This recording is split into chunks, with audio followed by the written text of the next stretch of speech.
merasa sistem pemilihan langsung di Indonesia saat ini sudah sejalan dengan nilai-nilai Pancasila, khususnya sila keempat? Menurut saya merupakan topik yang kompleks dan menjadi bahan perdebatan ya di kalangan ahli hukum tata negara dan politik. Tidak ada jawaban tunggal yang mutlak ya, atau tidak, melainkan terdapat argumen yang mendukung dan menantang. Musyawarah mufakat dalam konteks pemilihan langsung di Indonesia masih sangat relevan.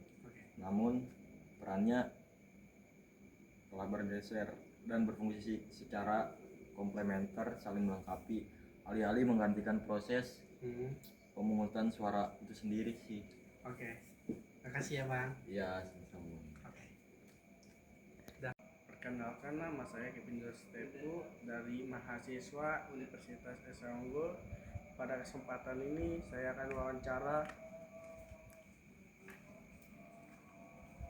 Nama Anda siapa? Nama saya Muhammad Alamsyah Dari universitas mana? UTB, Jurusan apa? Fakultas Kedokteran. Oke. Pertanyaan pertama, menurutmu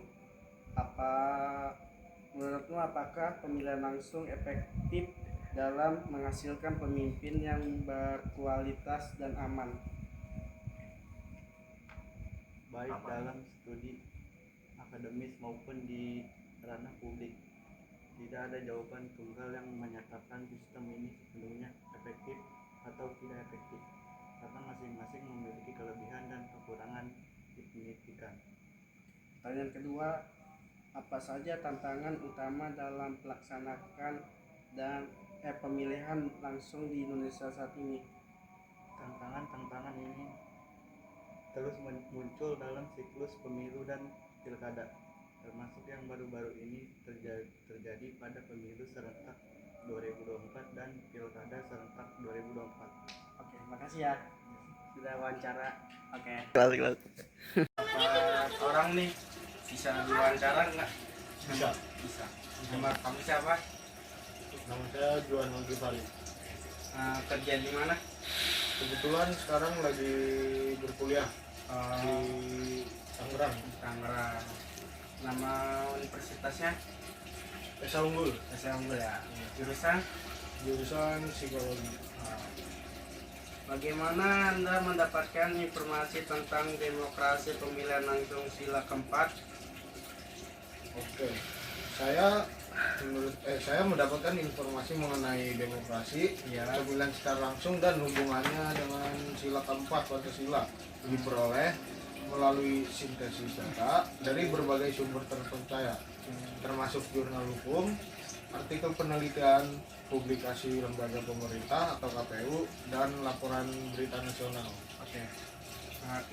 Sangat minta kasih. Oke. Guys, ini saya dapat narasumber saya yang kelima. Boleh diwawancara? Boleh. Bercepat. Nama Anda siapa? Brian Situmorang. Oke. Kerja apa kuliah? Nganggur. Nganggur? Udah lama? Banget. Info loker dong. Oke.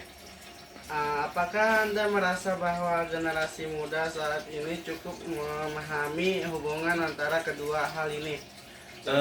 Berdasarkan berbagai studi dan pengamatan, pemahaman generasi muda, Gen Z dan milenial saat ini terhadap hubungan antara isu-isu kompleks seperti teknologi dan sosial atau lingkungan dan ekonomi menunjukkan potensi yang sangat tinggi namun juga kompleks.